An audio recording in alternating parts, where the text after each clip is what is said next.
Hey,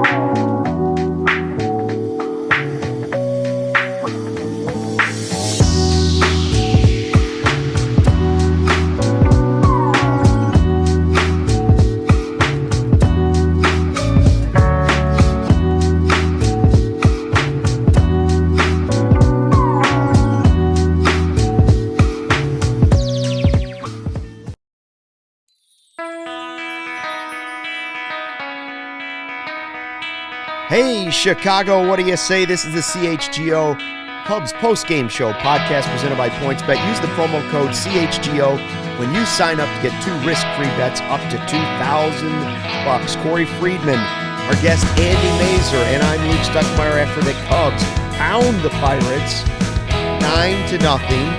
The Ivy is out. The Cubs are throwing out 9-0 shutouts. They have their first 3-game winning streak of the season, and as Cody says, who was at the ball game tonight, all the vibes were there at Wrigley Field. We are indeed vibing, Luke. After a good road trip, the Cubs come back home and immediately start this homestand with a bang. You know what was a real vibe, Andy? Yes. Was that first inning. Yeah, it's not often that you get your starting pitcher an 8-run cushion after 1 inning of play. And, Willson Contreras with the big blow in that inning with the grand slam, his 100th career home run. I think there was more activity in the bleachers trying to get him the ball back than there actually was from Pittsburgh hitting at all tonight. So that was nice. It was nice to see. It was nice to see a good, complete type of effort. They're playing some good ball right now.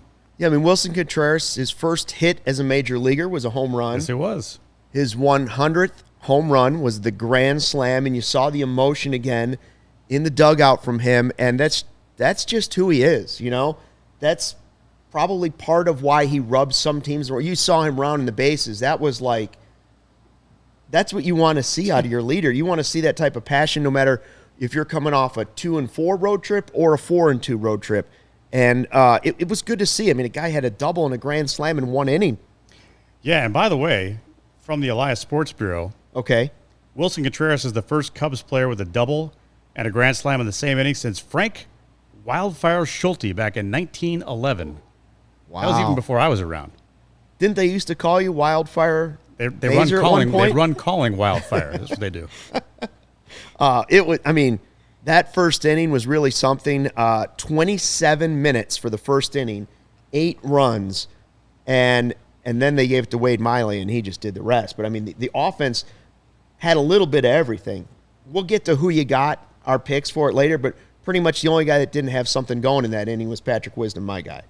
Right. Everybody else had something going. So sorry if you chose him. But obviously it's easy to say it was a brilliant display when they score 8 runs in the first inning. But Peters, the starters for the Pirates, had come into this game pitching well. Only a few starts on the year, but they bumped that ERA pretty significantly in that first inning. That feel like a quick hook, too?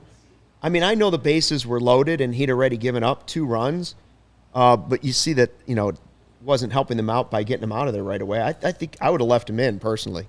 I think there was the hard contact. I really do. Yeah. I mean, he wasn't fooling anybody. And I think if you're going to try to at least stay in the game, you had to go make the change. I mean, the pitcher did not look very happy when Skip came out to take him out of the game that early. But I think if you want to try to keep your team in a game, you got to take him out. The chat is starting to roll, and Joel Martinez says this is the most fun I've had since the start of the season, and Ravi promised he'd be back for the post-game show. He said streak the other day, and there it is. I mean, I got to be honest with you. I didn't see this coming based on the fact that when they went Dodgers, White Sox, and they went heading out west, I thought, well, this isn't going to go well. Padres, Diamondbacks, they get 4 out of the 6 games, and then to come home and play the Pirates, a team that, by the way, you were 4-11, the Cubs, at home this season. They had lost 3 out of 4 to the Pirates this season. This is what they should be doing to the Pirates. This in 21-0, that's what should be happening against the Pirates. If you're even a good team, let alone a great team. Yeah, you can live with the way that they played against the Dodgers. You kind of expect that to a degree, right, as long as you come in and clean up at home against teams like the Pirates, and it certainly helps when you played that well on the road against Arizona and San Diego. Other notes from that big first inning, the 100th career homer, we said, and it was emotional. He's the 10th leadoff hitter, Willson Contreras, since 1901 with a grand slam. That is slang on sports, had that stat. Ian Happ, the first Cubs switch hitter with a hit from each side in the same game since Angel Pagan in 06, according to Ed Hardig. And what an era that was. It was a very big era. 2006, the Angel Pagan era. By the way, he hit his first 2 big league homers in the same game on his birthday that year against the White Sox. But not as big as this. This is one hit huge from each side of the plate. And this is now. That was then. I mean, they really did. First of all, we were wondering what Wade Miley would show up to this, because his first outing coming out of the no spring training and the rehab starts and trying to get his body ready was unimpressive. He didn't have great control. But this was what you wanted to see, and he really give him some relief going into the game when you spot him 8 runs. He can go in there, and what I love, boom, boom, boom. Once they got those 8 runs, this game flew. He didn't need a pitch clock. He was Mark Burley up there. 1, 2, 3, throw. 1, 2, 3, throw. I'm all for it. Yeah, and this was obviously, his first start. He's coming back and working his way up, building up his strength and stuff like that. But this was the start that you signed him for, you got him for, because last year he was, if you're looking at like wins above replacement for pitchers, he was top 10. Yeah. He got Cy Young votes. Like, he had a really nice season, even if it wasn't like that absolute elite tier. And you saw what he does that makes that possible. He works really quickly. He got 8 ground balls tonight, struck out 6, got a lot of weak contact pop-ups, like soft grounders on the infield. You really saw, I think, the way Miley can be at his most effective. And he, as he continues to get stretched out, he only threw 83 pitches in this game. Like, in further along in the season, he probably could have finished this thing off if he was as effective in those last few innings. So this was really encouraging. We had watched a lot of short and inconsistent starts from this team, and over the last week or so, we've really seen the rotation kind of flip the script a little bit. Deeper starts, more competitive, saving the bullpen. And we talked just before we hopped on, this was also an important one because you were almost assuredly down Rowan Wick and Scott Effross tonight after both of them went back-to-back over the weekend in Arizona. So obviously a shutout for the team is great, and it was important because you didn't have your, 2 of your best bullpen guys at the moment. And the thing about Miley, too, getting into that rhythm, and with the soft contact and the ground balls with a night where the wind is blowing out at Wrigley Field is exactly what you want. Plus, when you work that quickly, and anybody that worked behind Burley or Maddox will tell you, you don't really have time to start staring at the grass. You're in the game. You're ready to go on the next attempt. And there were some decent plays made in the field behind him too. So I mean, he's keeping everybody into the game and getting himself into that rhythm. They were stepping out on him a couple of times, and just before he gave up the only hit that he gave up, or the first hit that he gave up, Chavis stepped out, and the pitch came in, and it was called no pitch, and he got angry, and then, of course, Chavis hits the next pitch into left field for a base hit. But that's the kind of rhythm he was in. He was really forcing these Pirates hitters to be very uncomfortable. Yeah, the perfect game was going, and you talk about that rotation and what he means to the rotation, because the bullpen has been great. The bullpen has been great already. Now if the Cubs can add some steady pitching for a good stretch out of the rotation, it makes up for some of their inconsistencies in offense. You're still in games. The offense right now has a lot of guys that are moving parts. You're trying to fit them in and see what you have this year. But if the pitching is there in a division that has beatable teams, you're going to be in a lot of games if you can go from starting pitchers that can give you 5-6 solid innings and then go to Keegan Thompson, Effross, Rowan Wick, Givens, Robertson when he gets back. Like the stretch that Jordan Bastian tweeted out over the last 7 games, the rotation, a 2.45 ERA, 31 strikeouts, 13 walks, a whip of 1.12 in 40 innings, and that's without Marcus Stroman, who could arguably be your ace. Yeah. I mean, he hasn't pitched since May 1st, and we'll have some injury updates later in the podcast. We'll talk about that a little bit, but that's a nice stretch. And they showed at the end of the broadcast even the stretch of just the last 3 starts. The 3-game winning streak. Really, it's been driven by solid starting pitching. Yeah, and, to your point about, like, the offense and how it meshes with the pitching, we saw that in Arizona, right? Like, Yep. The Cubs didn't kill Arizona in the games that they won. They kept it close. They were all low-scoring games, and the Cubs were able to, in the 2 wins, get the big hit, right, and push that 1 run across when the Diamondbacks were not able to, and the Cubs bullpen was able to hold them down. So you're not even really seeing, like, they're not throwing complete game shutouts or anything like that, but all you really need from this staff with how well the bullpen has gone is to get towards the 6th and 7th inning, just limit the amount of guys that David Ross needs to use on a nightly basis, and hope that the offense is able to, obviously tonight it's a little easier for the staff when they score so many runs, but when they can't put up 9 runs or have an 8-run first inning, just somebody step up, get that big hit, because the pitching staff is going to keep these games winnable, as they have for pretty much the whole season. And the addition of Miley, it just extends that rotation. Like it's such a difference to have. You're probably going to get some inconsistency with Steele. So when you get a great game out of him, that's great. And you've had some bullpen games because you haven't had your full allotment of your real rotation. But when you have Hendricks, Stroman back, and Miley, if you can get all 3 of them healthy and pitching to their capabilities, you've got a really solid front 3. And, remember, this is a rotation that doesn't have Alzolay, Right. There's other guys that were supposed to be pieces of this. Alec Mills may not be an ace of a staff, but he's a solid piece that will eat some innings to a rotation. So adding Miley back to getting your front 3 healthy will be a huge thing for this Cubs team. Yeah, I think the encouraging thing about the previous 2 starts, not tonight, because Miley was in control. And again, he gets a lot of help from the offense. But the outings for Kyle Hendricks and Justin Steele were 2 guys that were absolutely gutting through performances. Yeah. And they were pitching without perhaps their best stuff. And a lot of pitchers will tell you that, 9 times out of 10, you're not going to win those kind of games. But these were guys that were determined. They were determined to get as many innings out of themselves as they could. Every pitch was really critical, especially for Kyle Hendricks in game 1 of that series, and then game 2 of that series, and then with Steele, it was nice to see, and I think it gave a lot of encouragement to the next guys through the rotation. Listen, if I don't have my best stuff, I watched Kyle do it. I watched Justin do it. Now I'm looking at Miley doing it. They try to piggyback off each other. Yeah.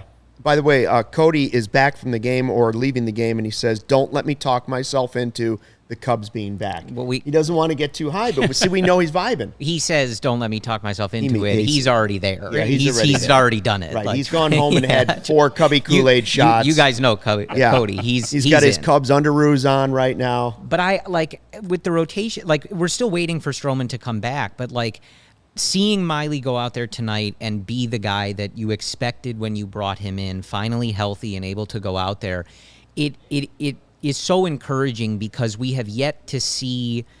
We all knew the expectations coming in for this team and yada yada, but we hadn't really seen them at full strength in the rotation, and so it has been frustrating, obviously, how this season has gone up until this point. But it's encouraging to see Miley out there. Hope you get Stroman back soon. And like you said, like we didn't know a lot about this team coming in, but we expected that top 3 to give you some stability and keep you in games, have some quality starts. And you hope that this is kind of the beginning of when we start to see that, at least with those 3 guys. And of course, when you're coming off of Justin Steele striking out 10 guys, you feel even better about that. By the way, part of the reason we know that Cody's all in is he's now watched the Cubs beat the Pirates 30-0, correct, in the last 2 games? Yeah. That's right. Like, I mean, you don't get 2 home games better than that in one season. Like, back-to-back games that you went to, 30-0. Yeah, and I think another point about the rotation is something we talked about in the pregame show, but since everybody might not have watched or listened to the pregame show, it's the involvement and the catching situation with Yan Gomes and Contreras. You see that Contreras offensively has blossomed into his best season so far when he's getting a little bit of a break. He doesn't have to be bending down and squatting behind home plate every game. Right. And pitchers really seem to like the variety of having Gomes be there. And frankly, he might be helping Contreras out there as well, right? Like, pitchers certainly like throwing to Gomes. We can tell that. Wasn't it in 2016 when he came up, they had him in left field a few times just because they were trying to save his legs? Yeah. I mean, this is early in a season where, this is the kind of time where if you can get him off his feet for a game, off his feet, from catching, that is, but still keep that bat in the lineup. I mean, the DH has changed. It's a game changer. I mean, you have the flexibility now as a manager to be able to do that. You can keep your best bats in there. You can probably stick with your pitcher. National League managers aren't used to doing that, and now they're having to kind of live by the old American League rules and now Major League Baseball rules. But I think it's a help for both of those guys and by, kind of osmosis, the pitching staff as well, because, you're having to get used to pitching to two different guys. But yet now the styles seem to be there a little bit, they're kind of coming together because they're talking. Gomes and Contreras are talking. The pitchers are talking. I mean, it's a nice little thing to see developing early on in this year. When I think JD maybe made this point on the broadcast, but like not only do you save Willson from having to catch so much and be atop the pitches caught leaderboard, but it also, the DH allows him to stay locked in at the plate when he has those nights off. I think it was JD that made that point, and like I thought that was a good point. Like, not only are you able to give him rest and let somebody get out there, but you can let him hit on a night like tonight, and he doesn't, fall into those stretches where he hasn't stood in against live pitching for days at a time in an effort to keep him fresh. You can do both. And I think, again, you can't pinpoint it on one thing, but I don't think it's a coincidence that Willson is having the offensive season that he is with all these factors that we're talking about. No, and I'm not saying I don't want to see him behind home plate ever again, because I love seeing Willson pick somebody off on the base paths, throwing behind the batter and getting the guy at first. Like, I still love Willson Contreras as a catcher. And again, I know if the front office is listening, I think I speak for anybody that watches the Cubs on a regular basis, they would like to see Willson re-signed. I don't know if that's going to happen. I still think it's unlikely that's going to happen, but I still think there's so much value in having that guy that you saw rounding the bases with all that passion about a home run and then in the dugout.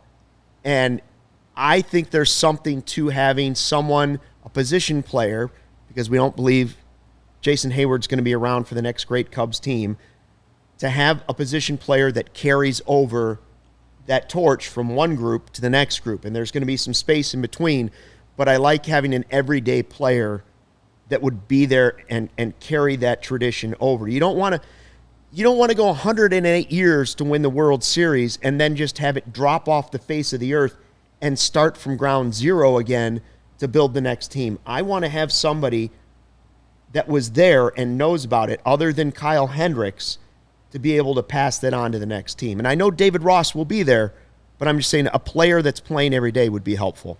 Yeah, and the emotion that he's showing this year, I really believe some of it stems from the fact that he's trying to enjoy every last moment just in case. Agreed. Because he saw what happened at the trade deadline last year with a lot of his good friends. I mean, Javi Baez and Bryant and Rizzo, watching how they reacted when they were dealt from basically the only team that they ever really knew. I mean, obviously Rizzo came from the Red Sox and the Padres, but the bulk of his big league time, of course, was with the Cubs. So, Wilson's probably one of those emotional type of guys anyway. Right. But now you're looking at, okay, this could be my last grand slam at Wrigley Field. This could be my last. And I'm sure it plays into mind too. It's a tricky thing, because when you're a player, you know that you're a possibility of being dealt. You don't want to leave the place you establish yourself, and you don't want to leave the place that you help win a World Series. You want to stay there, but he has no control over it. Well, think back to last year when the Cubs were playing and they were winning and things were going well, and when did it start to fall apart?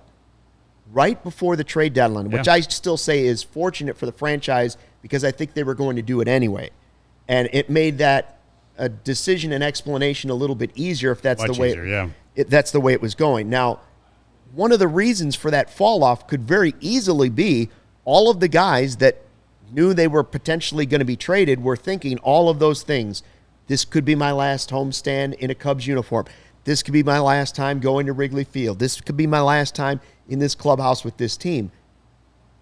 Willson may actually experience that same thing again this season. Yeah. It's very possible. So to see him enjoying the first part of the season without the stress of, is it happening today? Is it happening? Like, if he's going to go through that, I'm glad he's getting this part of the season to enjoy and that he's actually embracing it. But if it makes any sense, he seems like he's playing looser. Right, that's what I'm saying. Like right now. Yeah. But I could see that tightening on him as we get closer to the trade deadline, which is what I think potentially happened to a lot of those guys last year. That's the truth. So, Hey, well, Luke, see. Yeah. Luke, the day that Willson Contreras is traded, are you prepared to be there for Cody? That's what I want to know, especially I'm after tell the you April right now Fool. that when Willson Contreras is traded, assuming he is traded this season, because all signs still point to that, because a guy playing like this, if he's not going to get a contract now, when's he going to get a contract? You know? So unless they come out tomorrow and are like, we signed Willson Contreras to a long-term deal, which I don't expect, when that day comes, there will be no consoling Cody Delmendo. He's at home right now, vibing, feeling good, riding his, birthday week is off to a great start. The Cubs are on a 3-game ride here. But when they trade Willson Contreras, he says he's already braced himself for it. I'm just telling you, he has not. He is not. No. He has not. There will be weeping from a man like you've never seen before. There may be shaking. There may be quivering. I know there will be large amounts of salty tears. He will not be a happy man, and this will be an ugly podcast. I can just tell you right now, I'm going to tell my parents not to watch the podcast because there's going to be a lot of profanity, and it will be a very, very bad day. It's going to be a dark It's going to be a very dark episode of the CHGO Well, I Cubs think podcast. Ryan, when we did a roundtable over on allchgo.com, one of the questions that he asked us was, Willson is having the best offensive season of his career. Do you think that he is increasing the likelihood that the Cubs extend him, or is this performance increasing the likelihood that the offers are very strong and he ends up getting traded? And my answer was the latter. It just seems to be the decision or the direction that the organization is going, at least with everything you can kind of read between the lines of. And if you are in need of a catcher, he's certainly not making any mistake about sort of announcing himself as the best potentially available option. Not that that's my choice of direction, but that's just how I read the situation. Ravi's talking about the Mets, and they better overpay for Contreras, and that's one of the rumors already. Listen, this is the situation with Willson. Fans aren't going to be happy when he gets traded, most likely. That's for sure. He's not going to be happy about getting traded when it happens. And as far as the way he's playing this season, all of it's positive for multiple reasons. One, you get to enjoy Willson Contreras playing at a high level.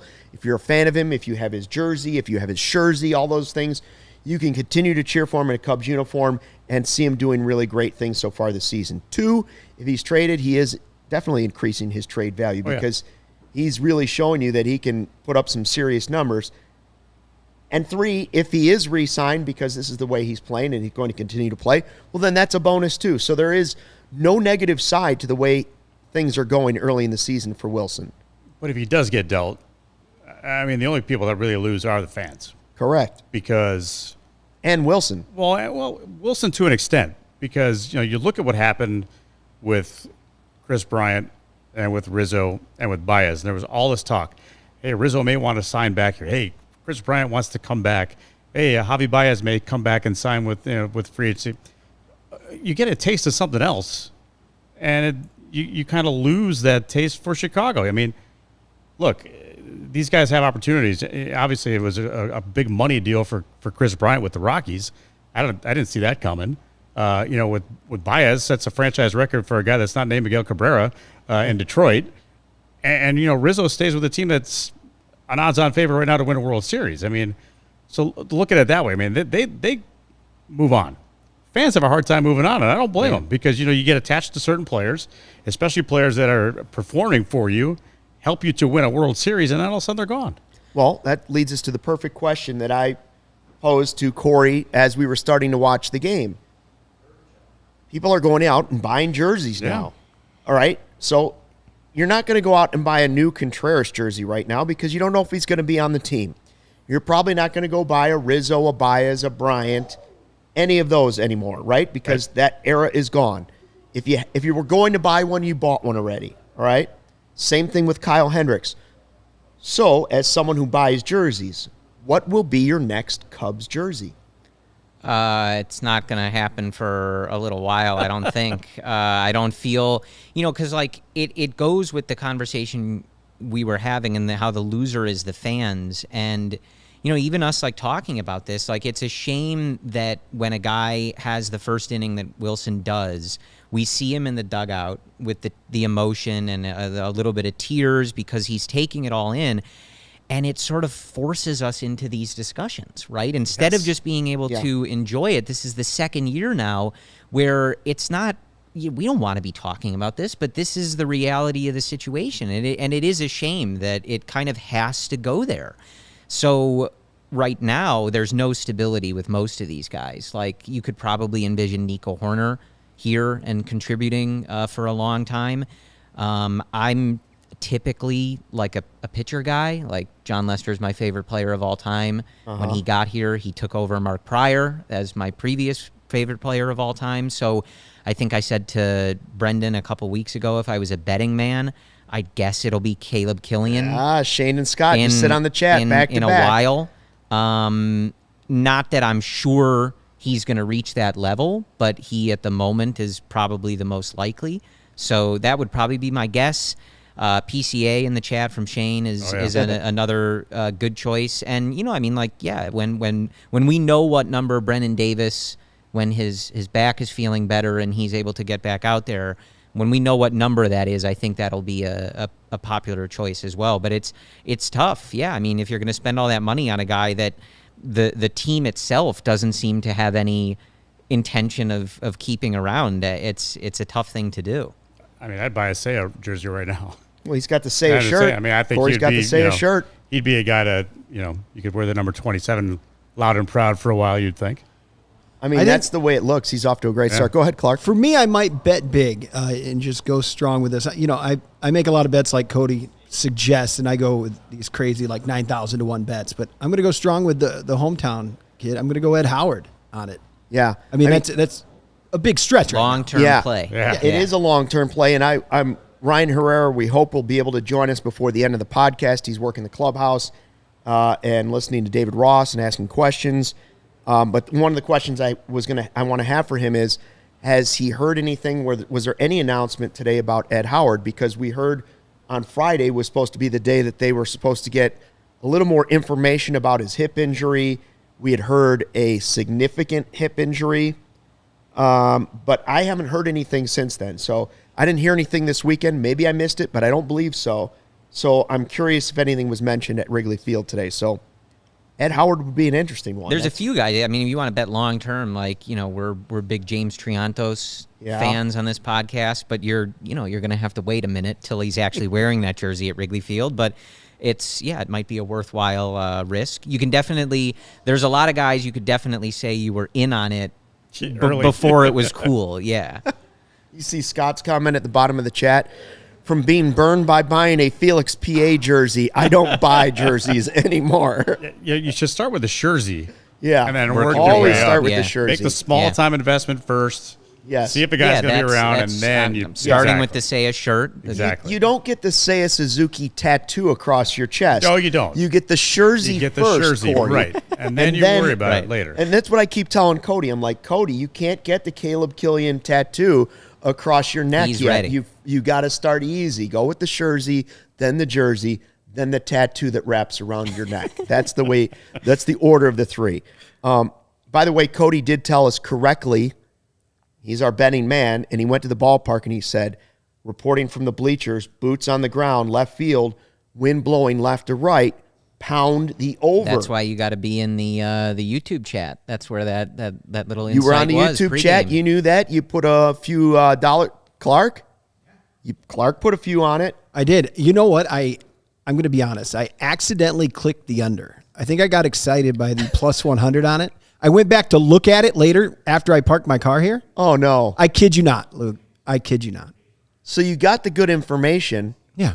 almost insider trading, if you will, from a man at the ballpark, and you still screwed it up, Clark. I did.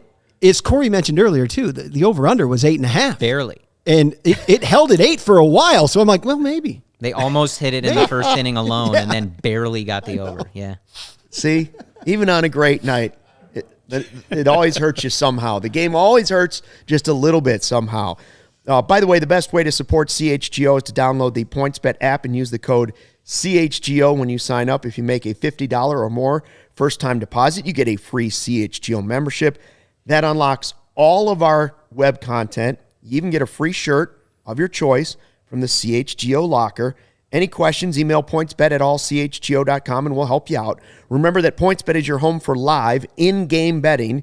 They even have a new exclusive feature, live NBA same-game parlay for the first time ever. Build the perfect live same-game parlay only with PointsBet. Combine your favorite bets anytime during the game. You can even boost your live same-game parlays, and you can actually download the PointsBet app right now. Register your account start to finish, all from your phone. I say it all the time. If Cody can do it, you can do it. Signing up now easier than ever. So start living your bet life in seconds. Use the code CHGO to get 2 risk-free bets up to $2,000. What are you waiting for? Once the game starts, don't just bet. Live your bet life with PointsBet. Gambling problem, call 1-800-522-4700. And CHGO, we hope you're loving what we're doing. Post-game shows, podcasts, pre-game shows. Every team in Chicago that you love, we've got a group following them and bringing you podcasts and live shows on YouTube, on Twitter. You can download them wherever you get your favorite podcasts. Please go and rate and review those podcasts, especially the CHGO Cubs one, if you know what I mean. Like, give us a little love there if you wouldn't mind. Premium written content for the members. We got Ryan hopefully coming up, allchgo.com. I mentioned in the read that, I just heard a little ding. We might have Ryan here in a second. Dope merch for all the teams. Andy Masur, if you haven't seen our dope merch, you got to go to allchgo.com. I've seen it. And it's and dope. And I It's know good. you're a Yeah. member, but we're going to get you some free dope merch. I got to work on that. Right. And, those free shirts when you become a member. And the members-only Discord, the CHGO Lounge. Andy may not know about this because, WGN is a very fine establishment. But we're going to take it a little sexy. I'm saying for the CHGO Lounge, I want us to get, like, velvet robes. Like lounge robes, you know what I'm saying? Like a velour CHGO logo, and then you can put your favorite team on the other one, and maybe your initial. Monogrammed. Yeah, it's in the works. I've been talking to the bosses, but they haven't quite come through with that. Anyways, it looks like our guy is ready to go. Is Ryan, can he hear us? Oh, he's got us. We don't hear him yet. Hold it. Ryan Herrera, star beat reporter for CHGO. Cubs insider, checking from Wrigley Field. They're checking the audio. Anyways, we'll have Ryan in a second. You're listening to the CHGO Cubs post-game show podcast. The great Andy Masur joining us from WGN Radio and the Andy Masur podcast. Cory Freedman sitting in for Mr. Del Mendo, who's off celebrating early on his birthday. He'll be back tomorrow. Probably at Murphy's, if I was guessing. If the Cubs buzz has worn off, he will make it into work tomorrow in his Air Jordans and probably his new Wade Miley tattoo that he got after the game, which he wasn't sure about. Do we have Ryan now? Any shot? Is Ryan there? Not yet. We're still working on Ryan. Oh, I see Ryan on a monitor here. I don't hear Ryan yet. Okay. If only we could read lips. Let's just get to that information that was pregame. Actually, Ryan gave it to us. Clint Frazier starting AAA rehab tomorrow, which is interesting because we talked a lot preseason about guys have ceilings. They're trying to evaluate a lot of players this season and catch lightning in a bottle with some former high prospects. Frazier may have the highest ceiling of all those guys, and his bat is really an intriguing one to me if he can put it together. Bodie, rehab assignment later this week.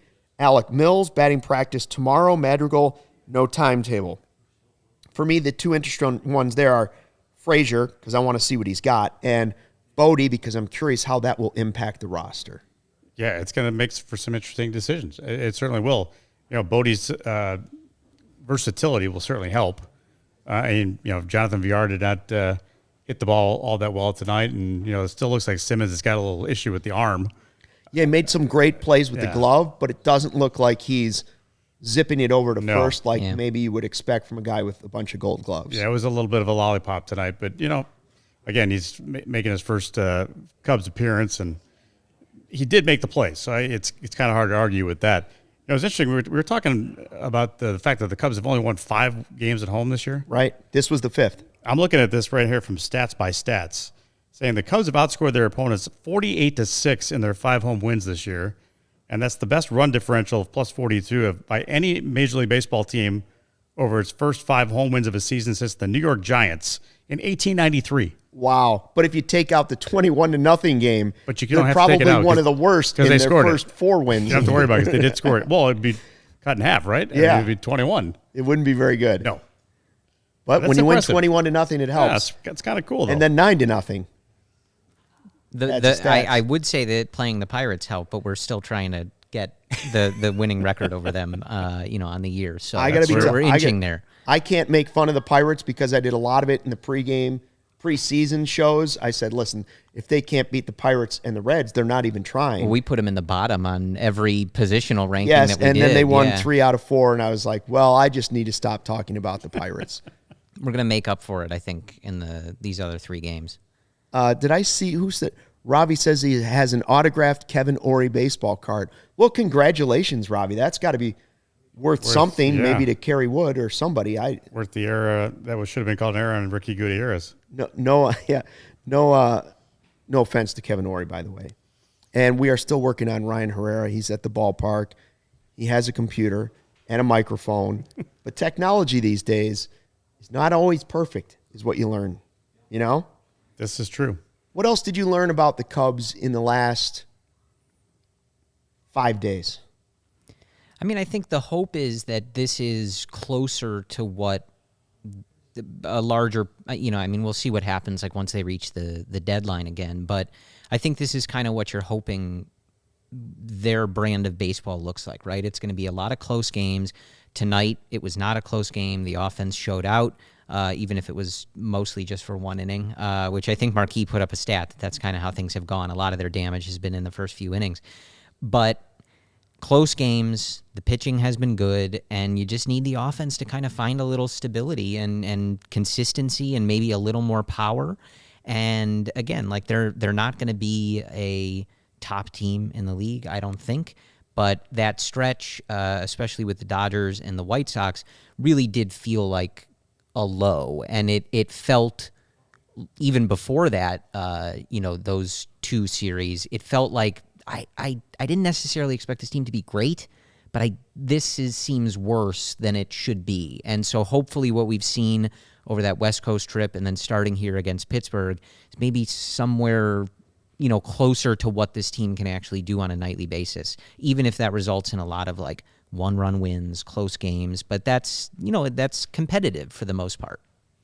Kind of piggybacking off that, I mean, I'm learning that this bullpen is serviceable. I mean, it's not flashy, it's not filled with big names that a lot of people know, but they've been getting the job done over the last 5 or 6 games, to the point where you can pull the starting pitcher and still have some confidence that if you're behind, it's going to stay that deficit, and if you're in front, it's going to stay a lead. So I think that's something that's been a nice little surprise over the last few weeks. When especially that they've been able to do it with Robertson out. Yeah, as exactly. He was, I mean, if you want to call him so far the best, I think he probably has been. He's been getting the bulk of the saves, and for them to kind of just keep it rolling with him being out is really impressive. You have an update on Willson Contreras' bid for that 100th ball? We did see him when he was rounding the bases. He kind of did that thing to the... I thought that was a Soriano, you can't see me. Well, there were times where he would wave and or point when he was rounding the bases, but he did that thing, which is, I want the ball. I want the ball. And I'm reading from Megan Montemuro that he did get the 100th home run ball from a fan who caught it, and in exchange, he traded a couple of baseballs, a bat, and took some photos, and he plans to give it to his dad. And he said, quote, "Today is one of those days that made me think of my childhood, where I came from. It makes me proud." See, I will say this always about Willson Contreras, and there's certain things you remember about players from different eras. Willson Contreras does not forget where he came from and how fortunate he is to have this opportunity. Yeah. And, I mean, he's a great baseball player, and he's a huge piece of the 2016 championship, and I hope he's a piece of the franchise moving forward. One of the things I love about him is the passion. The other thing is he doesn't forget. He knows what each of these – I remember it was the first All-Star appearance, what that meant to him. Like, he just was overcome with emotion about what that meant to him to be an All-Star. And not much gets by him that he doesn't appreciate, you know? Like, he seems to really soak it all in. It's about family. Yeah. If you notice with him, I mean, his brother with Atlanta, I mean, it was one of those things that you remember playing catch with him in the backyard, and now he's a successful big leaguer, and so is his brother, and now you're talking about getting the ball to his dad. So it's impressive. It's cool. When I think you saw it, too, when he and his brother exchanged the lineup cards, and he was, showing some tears then. Like, it's hard not to love that as a fan. Like, you really get the sense that not only, like you said, does he remember where he came from and appreciate, like, every single little milestone and thing that happens to him and how fortunate he is and who helped him along the way, but, like, you just get the sense that he would die out there for the Chicago Cubs. Like, It's the only team he knows. Whatever he has to do to win a game or make a play or anything for the team that is on his jersey, which we've been lucky enough is the Chicago Cubs, you feel like he would do it. And it's not to say that other guys don't care or anything like that, but with Willson, he leaves no doubt that when you put that investment in as a fan of the team and of him, he is full throttle to give that right back to you. And it means more to him than it could ever mean to any of us. I saw Shane Newbanks on the chat saying that he was an intern at Daytona when Willson was there, still playing third base and a no-name guy. And that's another thing is you forget, not only did he have a tough road to get to the major leagues, but like he was changing positions, when people jumped on him early on for not being good enough at pitch framing, I mean, it wasn't his initial position. The guy went from being an infielder to trying being a catcher. It's like when Schwarber started as a catcher and then went out to left field, and everybody was all over him for not being great in left field. It was like, well, it's not as, he's trying to make a home there. It's not easy. Yeah, and certain guys like that are probably better off with their bat than they are on the field anyway, and you just hope that they don't give up more runs than they're going to be accounting for with you. So the Cubs win 9-0. They have now outscored the Pirates 30-0 in games that Cody Del Mendo attends this year, which is a good thing. And Cody always says, pound the over. He usually says no runs first inning on the podcast. He always likes to bet the no runs first inning. Well, thank good. I'm hoping he didn't do that tonight, but because since he told us to pound the over, I'm going to assume he did not. Now, if you enjoy CHGO, one way to help us continue to grow, download that PointsBet app. Use the code CHGO when you sign up. Not only do you get 2 risk-free bets up to $2,000, but a $50 or more first-time deposit gets you that free CHGO membership, unlocks the web content, free shirt from the CHGO locker, and if you have questions, just email us, pointsbet@allchgo.com, and we will help you out. Online sign-up ready to go now in Illinois, and you're signing up with the fastest sportsbook. It's easier than ever, so you can start living your bet life in seconds. Once the game starts, don't just bet, live your bet life.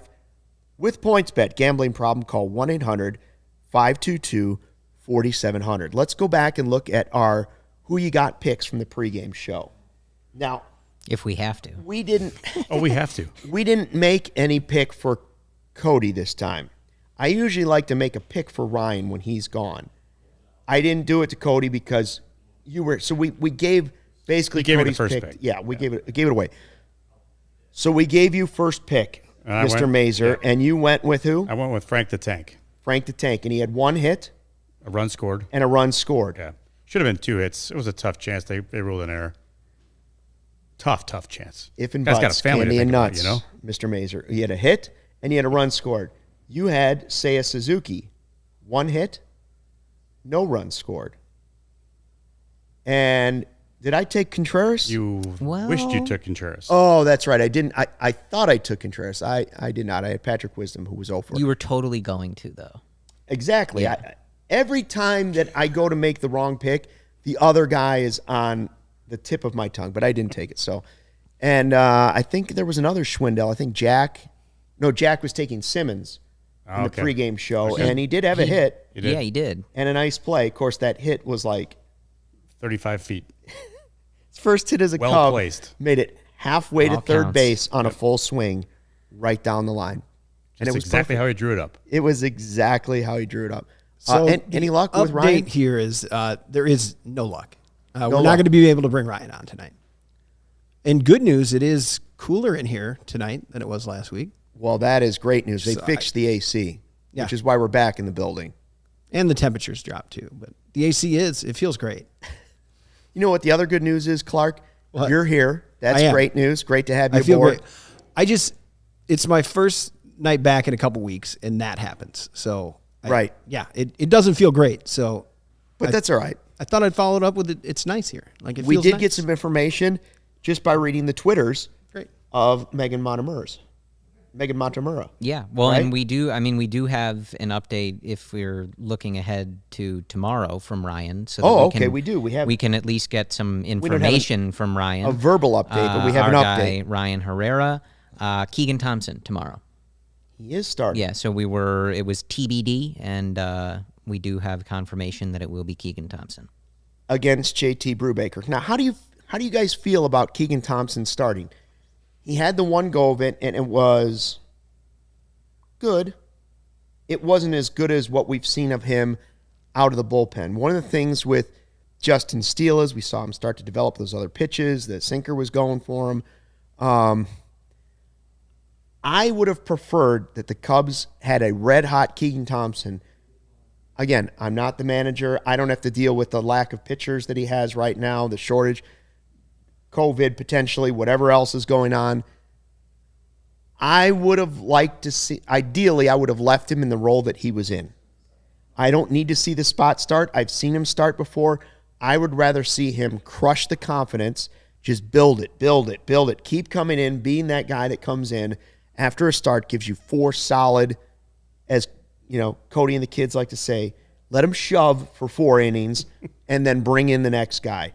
Now, it'll be interesting to see what tomorrow's start is like because you've had 3 good starts in a row, and you would like to see the next guy build on that. I don't think confidence-wise it's changing anything in his mind, but I'll be interested to see what kind of outing we get.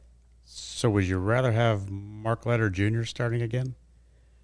I would rather have Stroman come off the Okay, list well, I mean, if he's healthy in the last in a second. perfect world, I know that that's But the yeah, option. that's the thing. I mean, I understand it. When you have that shortage like you were talking about, I mean, you got to go with the guy that at least you think you can get to the 4th inning. And Okay, then- so I guess my question would be this. If, let's say, F. Ross is available tomorrow, or Givens, or whoever you want it to be, would you rather have an opener go for a couple innings and then have Thompson just continue to do the role that he's doing, pick it up in the 2nd inning? it's always dangerous because, you know, you're still not replicating a situation that he would normally come into anyway. So, I mean, Justin Steele is kind of doing the same thing right now, trying to feel his way through as a starter when he had a bunch of success as a reliever. But, you know, you're a young enough pitcher. You got to learn it. You have to be able to be that kind of dependable guy. You have to see, and you have to, as a manager, you have to be able to know, all right, listen, if we're in a bind, I can start him. And I'm confident that he's going to go out there and he's going to give me 3. He's going to give me 4. He's going to do everything he's supposed to be doing when he's in a bullpen role, but he's going to do it at the very beginning of the game rather than doing it in the 3rd inning. So you got to trust a kid like that. And I think the options are very limited.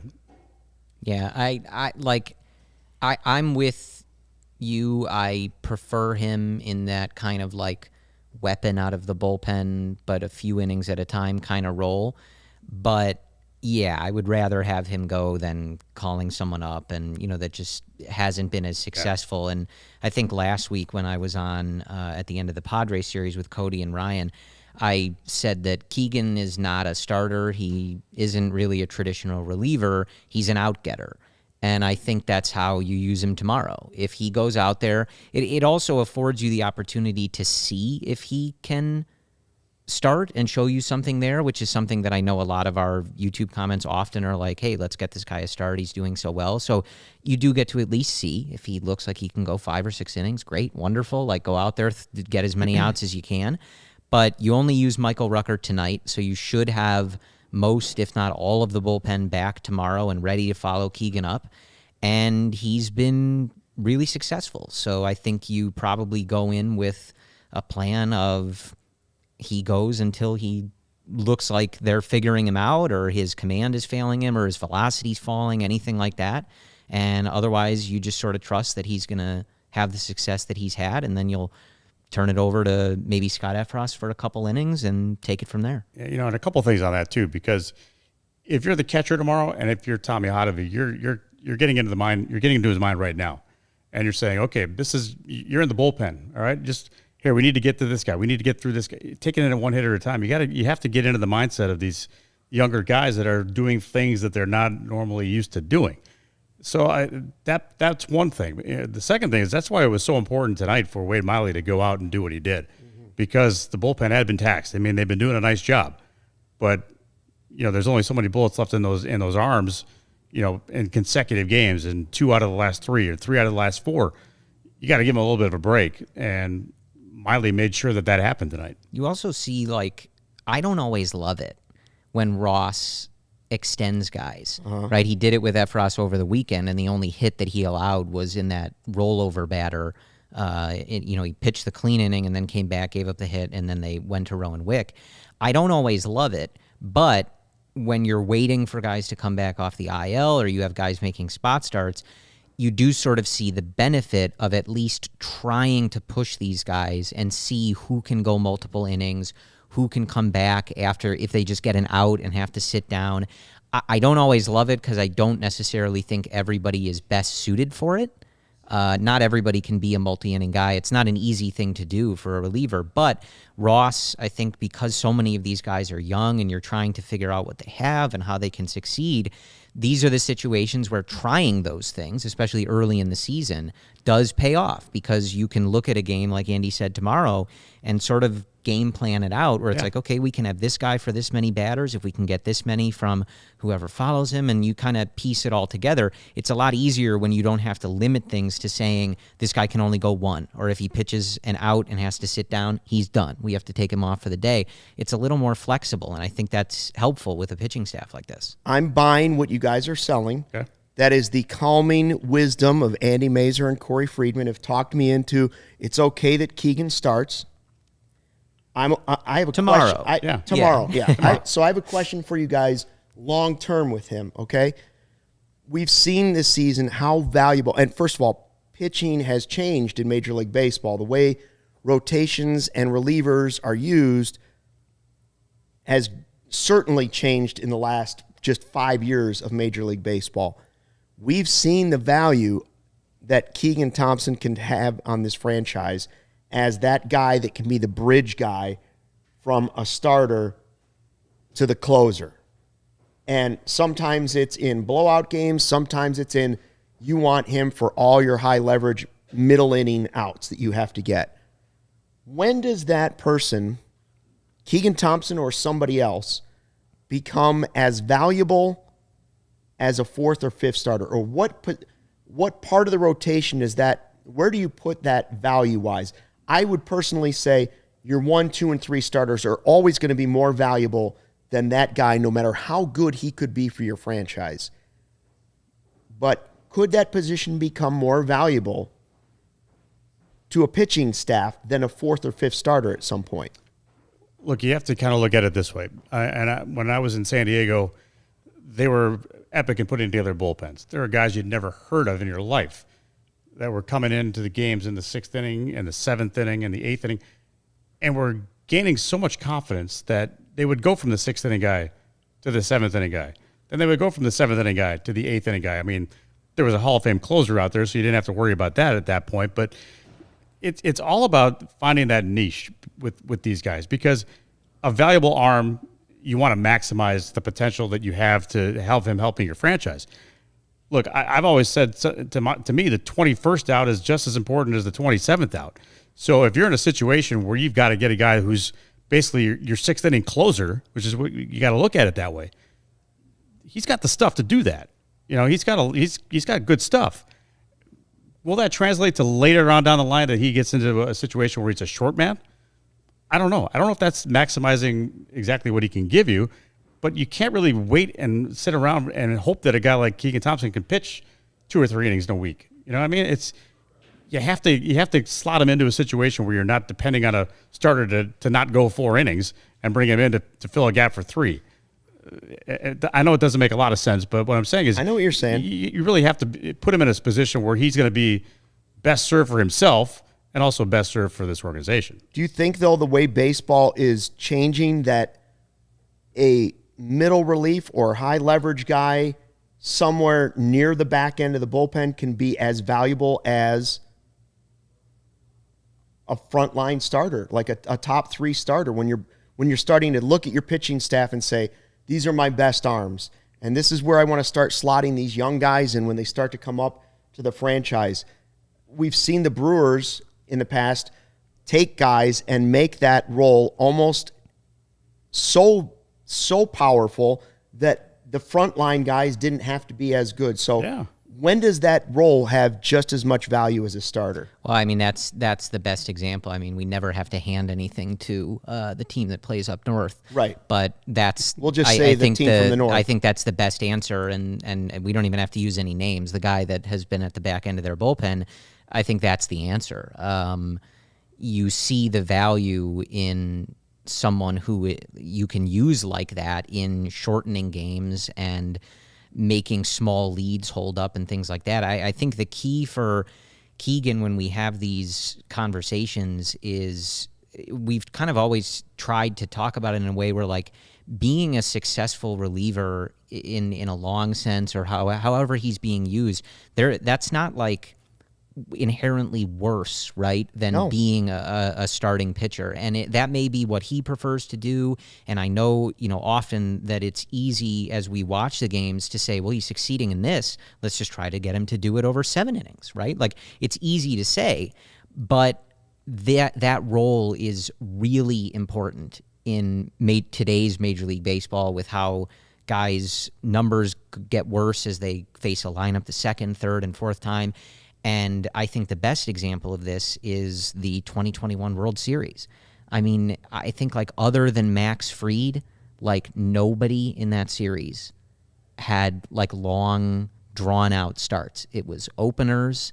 Jesse Chavez started a World Series game. He opened a World Series game. Like, that's just the way the game is going, and especially when you get in the playoffs, which this Cubs team is not there yet, we don't think, despite a really good stretch that they're on here. Cody might disagree at this moment, but they're building to that. And if Keegan Thompson can occupy that role, we have seen it before where you need guys to come in and replace the starters, because even your best starters, when the matchups are so hyper-focused in the playoffs, everybody's studying and you're seeing guys multiple times, you need those guys, and they can be extremely, extremely valuable. And it's not the best way to use this stat, but I'm going to do it anyway just to illustrate a point. Like, if you look at wins above replacement for the Cubs pitching staff, Keegan Thompson would rank 5th, behind Steele, Efros, Wick, and Hendricks. So it's not the best because you're parsing like tenths of a win. It's really not. But it's just easy to see, like, he's thrown 27 innings.